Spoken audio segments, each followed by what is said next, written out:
మీ ఎలాంటి వ్యాపార ప్రకటనలకైనా వెంటనే మా ఛానల్ సంప్రదించండి. ప్రేక్షకులందరూ నమస్కారం. ఈరోజు మన స్టూడియోలో ప్రముఖ ఆధ్యాత్మికవేత్త, జ్యోతిష్య వాస్తు పండితులు, లలితాదేవి ఉపాసకులు బ్రహ్మశ్రీ నానాజీ పట్నాయక్ గారు ఉన్నారు. గురువుగారితో మాట్లాడేద్దాం. నమస్కారం గురుగారు. శ్రీమాత్రే నమః. గురుగారు, సెప్టెంబర్ మాసం విశేషంగా కర్కాటక రాశి వారికి ఎలా ఉండబోతుంది ఈ మాసం? ఈ యొక్క రాశి వారికి లగ్నాధిపతి ఉన్నటువంటి స్థితిగతులు చూసుకుంటే ముఖ్యంగా ఒకటవ తేదీ అండ్ అలాగే 7-8 తేదీలు కొంచెం జాగ్రత్తగా ఉండాలి. 1వ తేదీ ఏమో నిర్ణయాలు తీసుకునేటప్పుడు, 7-8 తేదీలేమో ఈ వాహన సంబంధించిన విషయాల్లోని లేకపోతే ఏదైనా రీసెర్చెస్ చేసేటప్పుడు కొద్దిగా జాగ్రత్తగా ఉంటే సరిపోతుంది. ఆర్థిక స్థితిగతులు ఎలా ఉండబోతుంది? 21 సెప్టెంబర్ నుంచి ఒక 41 డేస్ మాత్రం ఖచ్చితంగా జాగ్రత్తగా ఉండాలి. బట్ గవర్నమెంట్ రిలేటెడ్ ధనయోగము లేకపోతే మెడికల్ రిలేటెడ్ వాటికి కొంత బాగానే ఉంటుంది. ధన నష్టం ఏదైనా సూచిస్తుందంటారు?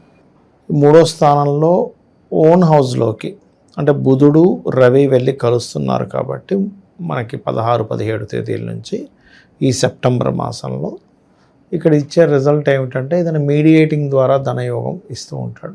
కాకపోతే అష్టమంలో రాహు ఉండి చతుర్థంలో కుజుడున్నందుకు వీళ్ళు పర్టికులర్గా ఏదైనా ల్యాండ్ తీసుకునేటప్పుడు లేకపోతే ఒక మిషనరీ తీసుకునేటప్పుడు పర్టికులర్గా జాగ్రత్తగా ఉండాలి. ఎందుకంటే వీళ్ళకి ఈ లగ్నం వారికి పర్టికులర్గా 15వ తేదీ వరకు శుక్రుడు లగ్నంలో ఉంటున్నాడు. శుక్రుడు ఈ లగ్నానికి బాధకుడు. చెప్పాలంటే బాధకుడు పూర్వజన్మ కర్మను రూల్ చేసే ప్లానెట్ ఈ లగ్నానికి పర్టికులర్గా.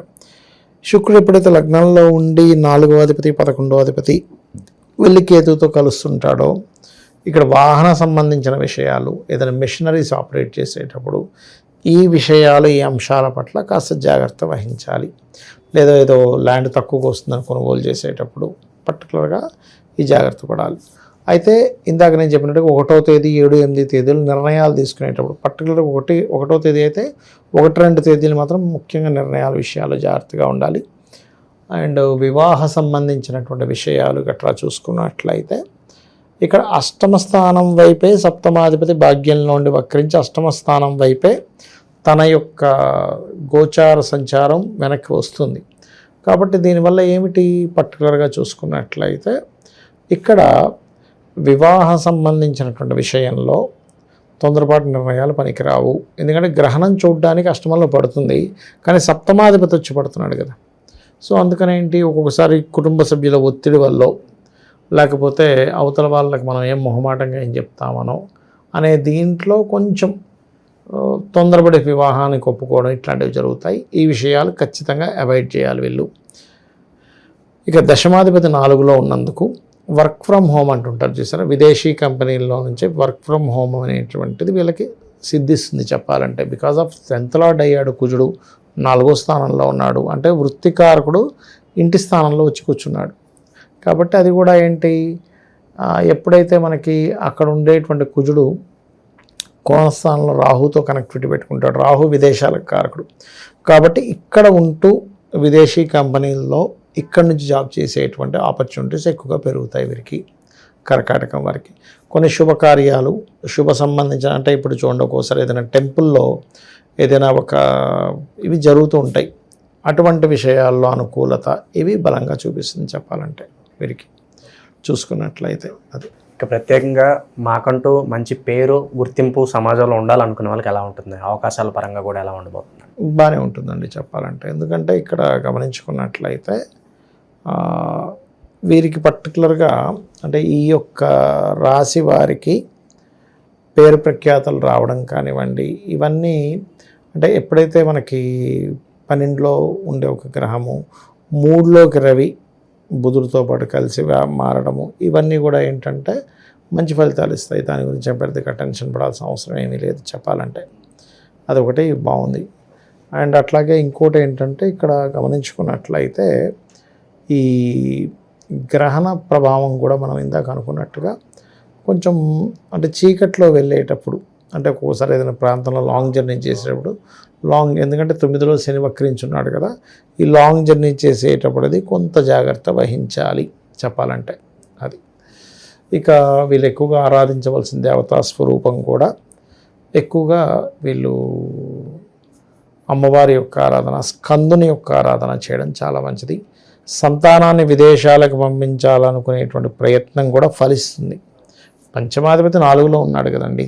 అంటే పంచమ స్థానాన్ని విదేశాలకు పంపించడానికి అనుకూలత, అలాగే వాళ్ళకి సంతానానికి ఏదైనా, ఎందుకంటే దానికి వేయంలో రవి బుధులు ఉన్నారు అంటే ఏమిటి, వాళ్ళకి ఏదైనా మెడల్స్ రావడము, పేరు ప్రఖ్యాతలు రావడం, ఇటువంటివి బాగా యోగిస్తాయి చెప్పాలంటే. అంటే ఇన్వెస్ట్మెంట్స్కి సరైన సమయంగా కూడా చెప్పుకోవచ్చు. స్థిరాస్తులు కూడా కొనుక్కోవచ్చు అంటారు. కొనుక్కోవచ్చండి, కాకపోతే ఏదైనా ఇప్పుడు ఒక్కోసారి చూడండి మనకి కొన్ని ప్రాపర్టీస్ తీసుకున్నప్పుడు అనవసరంగా ఇబ్బంది పడుతూ ఉంటాం. అంటే ఏదైనా కబ్జాలో ఉన్నది తీసుకోవడం.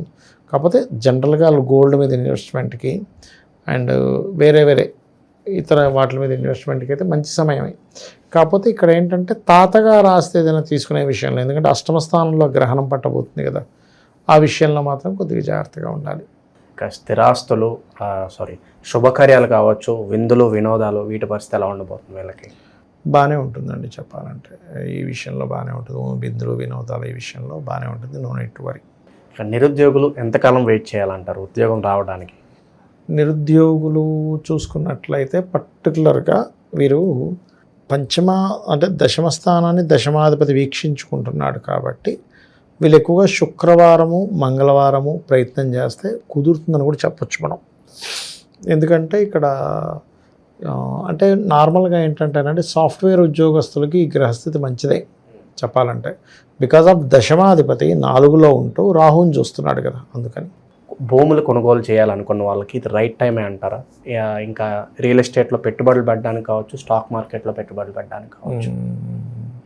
భూములు కొనుగోలు చేయడానికి మాత్రం నన్ను అడిగితే అక్కడ ఏదైనా కబ్జాకు గురైందా అది తెలుసుకొని చేయాలండి. లేనట్లయితే ఇబ్బంది వస్తుంది చెప్పాలంటే. ఆల్రెడీ చేతిలో ఒక ఉద్యోగం ఉండి ఇంకొక ఆఫర్ వచ్చి మారాలా వద్దా అని డౌట్లో ఉంటారు కొంతమంది. అలాంటి వాళ్ళకి ఏం చెప్తారు గురుగారు?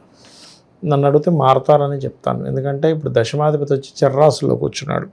ఎప్పుడైనా చర్రాశుల్లో దశమాధిపతి ఉన్నప్పుడు మార్పుకి ఎక్కువగా స్కోప్ ఉంటుంది. సో మారే ఛాన్సెస్ ఎక్కువగా చూపిస్తున్నాయి. ఇక విశేషంగా ఎలాంటి పరిహారాలు చివరగా దైవారాధన బాగుంటుంది అంటారు? అంటే ఒకటేనండి, ఇక్కడ విశేషంగా అంటే వీళ్ళు సుబ్రహ్మణ్యేశ్వర స్వామి ఆరాధన చేసుకోవడము, దుర్గాదేవి యొక్క ఆరాధన చేయడము వీళ్ళకి ఖచ్చితంగా మంచి ఫలితాలు ఇస్తుంది. ఎందుకంటే ఎప్పుడు కూడా మనల్ని పంచమాధిపతే రక్షిస్తూ ఉంటాడు. 5th లార్డ్ అంటే ఒక క్రియేటివ్గా ఏదైనా క్రియేట్ చేసుకుని ముందుకు వెళ్ళడం ద్వారా కూడా కలిసి వస్తుంది వీరికి. సో ఓవరాల్గా ఈ మాసం ఈ రాశి వాళ్ళందరికీ కూడా ఏ విధంగా ఉండబోతుంది, ఎలాంటి జాగ్రత్తలు తీసుకోవాలి, అద్భుతంగా వివరించారు. ధన్యవాదాలు గురుగారు. శ్రీమాత్రే నమః.